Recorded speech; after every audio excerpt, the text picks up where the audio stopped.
Hello and welcome to Encounter Him. My name is Andrell Cooks and I am the owner of Eye on You and the founder of Exposing the Real Me Ministries.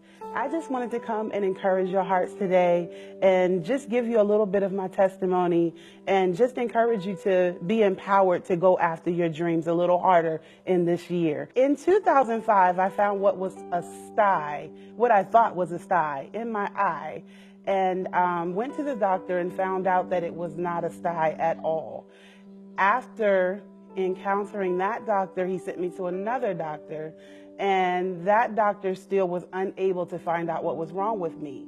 And then I went to an eye specialist, and the eye specialist had me in her office for hours after her office was closed and still was unable to find out what was wrong with me. So after an MRI and going to the top doctor in the state of Ohio, they yet were unable to figure out what was wrong with me.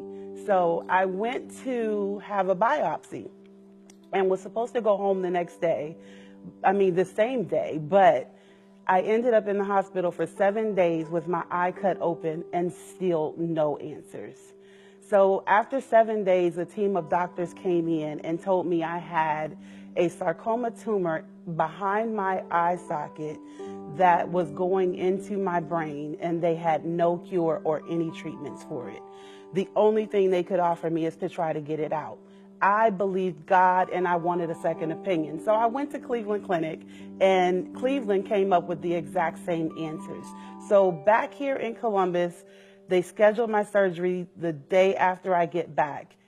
I find out that if they can't get it out, there's nothing they can do for me. So get back and find out my doctors had been praying for me the whole time that I was gone.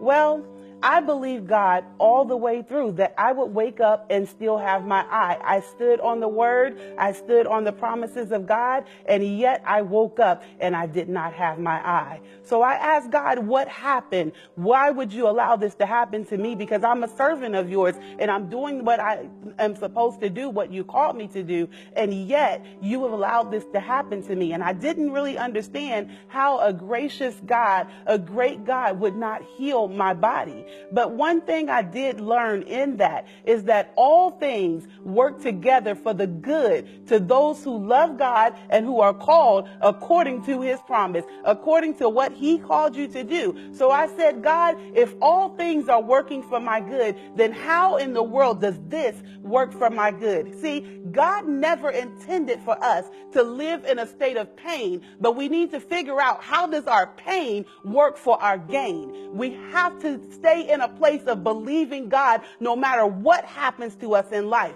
So what I did is I began to seek God on why he allowed this to happen to me. He has reason for everything that happens to us in our lives. And I thank God that he led me down a path where I began to create these eye patches. Yeah, I know you were wondering, why does she have this eye patch on? This is not a patch of defeat, but it is a patch of victory. I wanted something that would allow your personality to shine through and let you know that life is not ended. It is not over yet.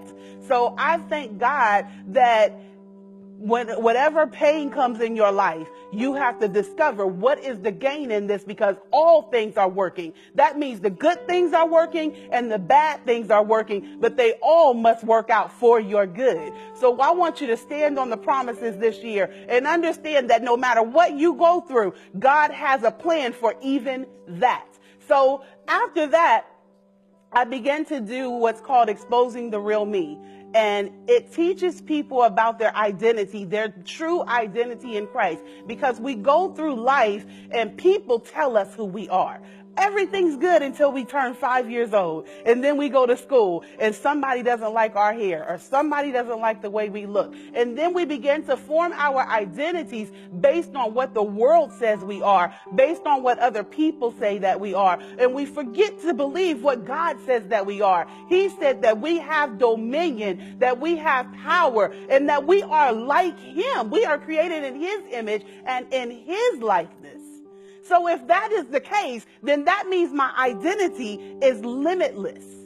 and I should be able to do whatever the Lord has called me to do in the earth.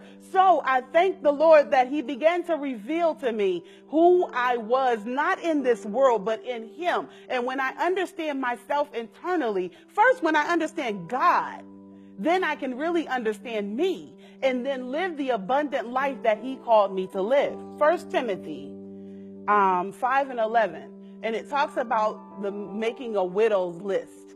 And it says to not put the younger women on the list because they still have desires and they still want to live this life. They still may want to get married. They still may want to have children. And what the Lord showed me in that is, Andrell, don't put yourself on the list. It's not over yet. You still have dreams. You still have visions. Rise up and do what you're called to do. Be not afraid to stand firm in what I called you to do and go out and do it without fail, without fear, with determination, knowing that God is on my side. So I come to you today to encourage you that no matter what happens in life, your pain must turn into gain, and get a real revelation on who God called you to be and stand firm in that and move faith focused forward, exposing the real you.